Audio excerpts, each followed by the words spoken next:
عبد الملک نے کہا کہ ہاں، میرا بھی یہی خیال ہے۔ روح نے کہا کہ بے شک ایسا ہی ہوگا۔ سب سے پہلے میں خود آپ کی اس تجویز پر لبیک کہوں گا۔ عبد الملک کہنے لگا کہ انشاءاللہ یہی مناسب ہوگا۔ یہی گفتگو کرتے ہوئے عبد الملک اور روح دونوں سو گئے۔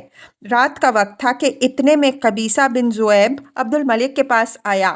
عبد الملک نے پہلے سے حاجبوں کو حکم دے رکھا تھا کہ دن اور رات کے چاہے کسی وقت قبیصہ آئیں اور میں تنہا ہوں یا صرف ایک شخص میرے پاس ہو، تم انہیں آنے دینا اور نہ روکنا۔ البتہ اگر عورتیں میرے پاس ہوں تو انہیں دیوان خانہ میں بٹھا دینا اور مجھے ان کے آنے کی اطلاع دینا۔ غرض یہ کہ قبیصہ بلا اجازت کمرے میں چلے گئے۔ شاہ مہران ان کے پاس رہتی تھی۔ سکہ کا انتظام بھی انہی کے سپرد تھا۔ تمام سلطنت کی خبریں اور سوانح عبد الملک سے ان کے سامنے بیان کر دی جاتی تھیں اور عرض داشتیں اور خطوط بھی ان کے سامنے پڑھے جاتے، اور جو کوئی فرمان عبد الملک کی جانب سے شائع ہوتا وہ بھی ان کے اہم مرتبہ اور عزت کی وجہ سے ان کے سامنے پڑھ دیا جاتا تھا۔ قبیصہ نے کمرے میں داخل ہوتے ہی عبد الملک کو سلام کیا اور کہا کہ خدا امیر المؤمنین کو عبد العزیز کے عوض جزائے خیر عطا فرمائے۔ عبد الملک نے پوچھا کہ کیا ان کا انتقال ہو گیا؟ قبیصہ نے کہا جی ہاں۔ عبد الملک نے انا للہ و انا الیہ راجعون پڑھا اور روح کو مخاطب کر کے کہا، لو، اللہ نے خود بخود اس کام کو انجام پہنچایا جس کے متعلق ہم سوچ رہے تھے۔ اور پھر قبیصہ کی طرف دیکھ کر کہا، اے ابو اسحاق، یہ اس معاملے میں تمہارے مخالف تھے۔ قبیصہ نے پوچھا، جناب والا، کس بات کی طرف اشارہ فرما رہے ہیں؟ عبد الملک نے وہ گفتگو بیان کی جو اس کی روح سے عبد العزیز کے متعلق ہوئی تھی۔ قبیصہ نے کہا کہ تاخیر ہی بہترین عمل ہے اور جلدی کی خرابیاں تو روشن ہیں۔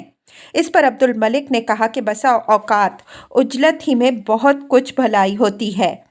تم تو عمر بن سعید کا واقعہ دیکھ چکے ہو، کیا اس معاملے میں عجلت تاخیر سے زیادہ مفید ثابت نہیں ہوئی؟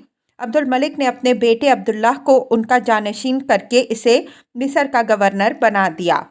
مگر اس واقعہ کے متعلق مدائنی کا یہ بیان ہے کہ اس کی تحریک حجاج نے کی تھی اور اسی غرض سے اس نے ایک وفد زیر سرکردگی عمران بن عصام العنبری عبد الملک کی خدمت میں بھیجا تھا۔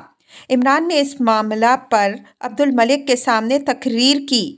وفد کے دوسرے ارکان نے بھی ان کی تائید کی اور عبد الملک سے درخواست کی کہ عبد العزیز بن مروان کی جگہ آئندہ جانشین خلافت عظمیٰ ولید بن عبد الملک مقرر کیے جائیں۔ عمران بن عصام کی تمام تقریر اور قصیدہ خوانی سن کر عبد الملک نے کہا، عمران، تم جانتے ہو وہ عبد العزیز ہے۔ عمران نے کہا، امیر المؤمنین، آپ کسی بہانہ سے انہیں حق کے خلافت سے محروم کر دیجئے۔ عبد الملک کی طرف سے ولی عہد کا تقرر۔ علی کہتے ہیں کہ ابن الاشعث کے واقعے سے پہلے ہی چونکہ حجاج نے اس معاملے کے فیصلے کے لیے عمران بن عصام کو خاص طور پر بھیجا تھا، عبد الملک کا یہ ارادہ ہو گیا کہ ولید کو اپنا جانشین نامزد کر دے، مگر جب عبد العزیز نے اس تجویز کو مسترد کر دیا تو عبد الملک بھی خاموش ہو گیا، یہاں تک عبد العزیز کی موت نے خود بخود معاملے کا فیصلہ کر دیا۔ جب عبد الملک نے عبد العزیز کے بجائے ولید کے لیے بیعت لینا چاہی تو عبد العزیز کو لکھا کہ اپنا حق خلافت اپنے بھتیجے کو دے دیجیے۔ عبد العزیز نے انکار کر دیا۔ اس پر دوبارہ عبد الملک نے لکھا کہ چونکہ میں ولید کی سب سے زیادہ عزت و توقیر کرتا ہوں، اس لیے کم از کم آپ تو اپنے بعد یہ حق اس کے لیے محفوظ کر دیجیے۔ عبد العزیز نے اس کے جواب میں لکھا کہ جیسا آپ اپنے بڑے بیٹے ولید کو سمجھتے ہیں ویسا ہی میں اپنے بیٹے ابو بکر کو سمجھتا ہوں۔ اس جواب کو پڑھ کر عبد الملک نے عبد العزیز کے لیے ان الفاظ میں بد دعا کی، اے خداوند، جس طرح عبد العزیز نے مجھ سے قطع تعلق کیا اسی طرح تو اس سے اپنا تعلق منقطع کر لے۔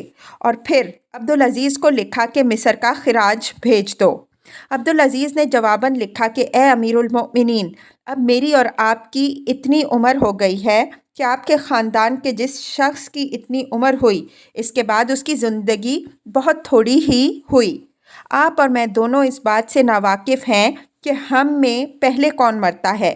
بہتر یہ ہے کہ اب تھوڑی سی بقیہ زندگی میں آپ مجھے تنگ نہ کریں۔ عبد الملک پر اس تحریر کا بڑا اثر ہوا۔ اس نے کہا کہ اپنی عمر کی قسم، اب زندگی بھر میں انہیں ہرگز نہ چھیڑوں گا، اور اپنے دونوں بیٹوں سے کہا کہ اگر اللہ تعالیٰ تمہیں دینا چاہے گا تو کسی بندے کی مجال نہیں کہ وہ اس حق سے تمہیں محروم کر دے۔ اور ولید اور سلیمان سے پوچھا، کیا تم نے کبھی حرام کیا؟ دونوں نے عرض کیا کہ خدا کی قسم کبھی نہیں۔ عبد الملک نے کہا، اللہ اکبر، قسم ہے رب کعبہ کی، تم دونوں ضرور اپنے مقصد کو حاصل کرو گے۔ جب عبدالعزیز نے عبد الملک کی تجویز خلافت کی جانشینی کے متعلق مسترد کر دی تو عبد الملک نے بد دعا کی، اے اللہ، جس طرح عبدالعزیز نے میرا ساتھ چھوڑا ہے اسی طرح تو بھی اس کا ساتھ چھوڑ دے۔ اس پر عبدالعزیز کی وفات کے بعد اہل شام کہنے لگے کہ چونکہ عبدالعزیز نے امیر المؤمنین کی تجویز مسترد کر دی تھی اور انہوں نے اس کے لیے بد دعا کی، اللہ نے اسے قبول کر لیا۔ حجاج نے عبد الملک کو لکھا کہ آپ محمد بن یزید الانصاری کو اپنا کاتب بنا لیجئے۔ اگر آپ کسی ایسے شخص کو کاتب بنانا چاہتے ہیں جو بھروسے کے قابل، رازدار، فاضل، عاقل اور دیندار ہو تو محمد بن یزید الانصاری سے بہتر اور کوئی آدمی آپ کو نہیں مل سکتا۔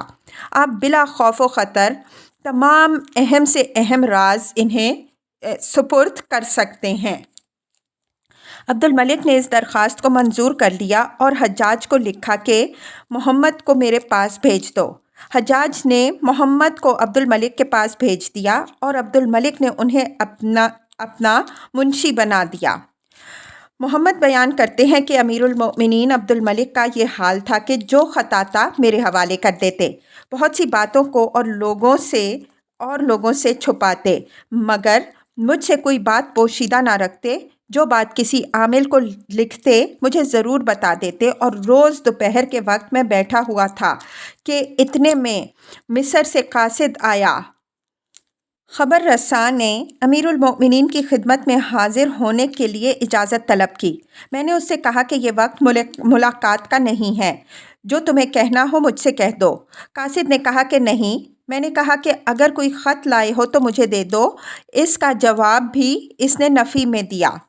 جو لوگ وہاں اس وقت موجود تھے ان میں سے کسی شخص نے امیر المؤمنین کو قاصد کے آنے کی اطلاع کی۔ امیر المؤمنین باہر نکل آئے اور مجھ سے پوچھا کہ کیا ماجرا ہے۔ میں نے عرض کیا کہ مصر سے قاصد آیا ہے۔ امیر المؤمنین نے فرمایا کہ خط لے لو۔ میں نے عرض کیا کہ وہ کہتا ہے کہ میرے پاس خط نہیں۔ پھر کہا کہ آنے کی وجہ دریافت کرو۔ میں نے کہا کہ میں نے دریافت کیا تھا، اس نے مجھے کچھ نہیں بتایا۔ یہ سن کر امیر المؤمنین نے کہا، اچھا، اسے اندر آنے دو۔ میں نے اسے اندر جانے کی اجازت دی۔ قاصد نے جا کر عرض کیا کہ خدا امیر المؤمنین کو عبدالعزیز کی موت کے عوض جزائے خیر عطا فرمائے۔ امیر المؤمنین نے انا للہ و انا الیہ راجعون پڑھا اور رونے لگے، پھر تھوڑی دیر تک خاموش رہے، پھر کہنے لگے کہ خدا عبدالعزیز پر رحم کرے، وہ تو اس دار فانی سے عالم جاودانی کو رحلت کر گئے اور ہمیں اس رنج و غم میں مبتلا کر گئے۔ پھر عورتیں اور تمام محل والوں نے آہ و بکا شروع کر دی۔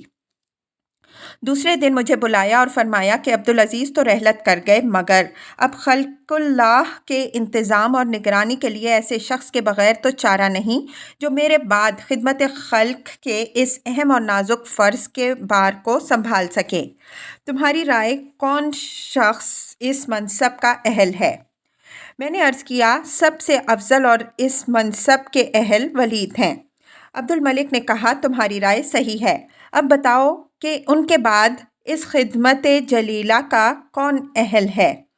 میں نے کہا، سلیمان سے بڑھ کر عرب کے سب سے زیادہ بہادر شخص ہیں، اور کون اہل ہو سکتا ہے؟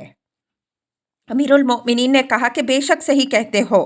اگر ہم اس بات کا فیصلہ ولید کے سپرد کر جاتے اپنے ہی بیٹوں کو ولی عہد خلافت مقرر کرتا۔ اچھا اب فرمان لکھ دو کہ میرے بعد ولید ہوں اور ان کے بعد سلیمان خلیفہ ہوں۔ چنانچہ میں نے حکم کے مطابق فرمان لکھ دیا۔ چونکہ ولید کے بعد ان کی جانشینی کے لیے میں نے سلیمان کی سفارش کی تھی، اس لیے ولید مجھ سے بہت ناراض تھے اور اسی بنا پر کبھی کوئی اہم خدمت انہوں نے میرے سپرد نہیں کی۔ اب عبد الملک نے ہشام بن اسماعیل کو لکھا کہ تم ولید اور سلیمان کے لیے لوگوں سے اطاعت کا حلف لو۔ تمام لوگوں نے ان دونوں کے لیے وفاداری کا حلف اٹھا لیا، مگر سعید ابن المسیب نے انکار کر دیا اور کہا کہ جب تک عبد الملک زندہ ہیں میں اور کسی شخص کے لیے حلف وفاداری نہیں اٹھا سکتا۔ ہشام نے انہیں خوب مارا پیٹا اور لوگ انہیں ٹاٹ کے کپڑے پہنا کر مدینے کے پہاڑ کے درے پر لے گئے، جہاں لوگوں کو قتل اور سولی پر چڑھاتے تھے۔ سعید کو یقین ہو گیا کہ مجھے قتل کرنے کا ارادہ ہے، مگر جب اس مقام تک پہنچ گئے پھر واپس پلٹا لائے۔ اس پر سعید نے کہا کہ اگر مجھے معلوم ہوتا کہ یہ مجھے سولی پر چڑھانے کے لیے نہیں لے جا رہے ہیں تو میں کبھی کمبل کے کپڑے نہیں پہنتا، مگر میں نے تو خیال کیا کہ کیونکہ مجھے سولی پر چڑھانے کے لیے لے جا رہے ہیں اسی لیے یہ کپڑے پہنا رہے ہیں۔ عبد الملک کو جب اس واقعے کی خبر ہوئی تو کہنے لگے کہ خدا ہشام کا برا کرے، جب انہوں نے بیعت کے لیے سعید کو دعوت دی تھی اور انہوں نے انکار کیا اور اسی وقت قتل کرا دیتا یا معاف کر دیتا۔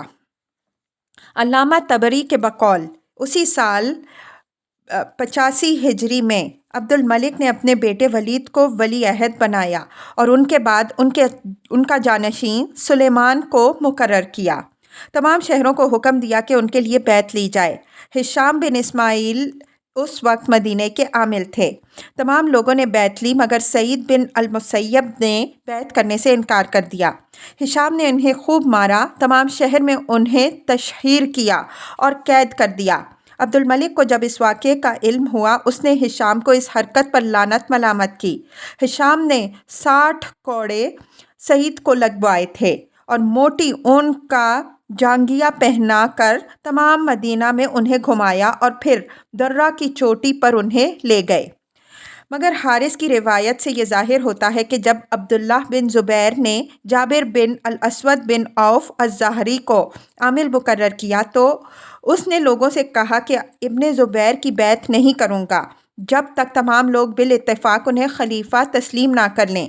جابر نے اس کی وجہ سے سعید کو 60 کوڑے لگوائے۔ جب ابن زبیر کو اس واقعے کا علم ہوا انہوں نے جابر کو لعنت ملامت کی اور لکھا کہ ہمارے اور سعید کے درمیان کوئی جھگڑا نہیں ہے، تم انہیں چھوڑ دو۔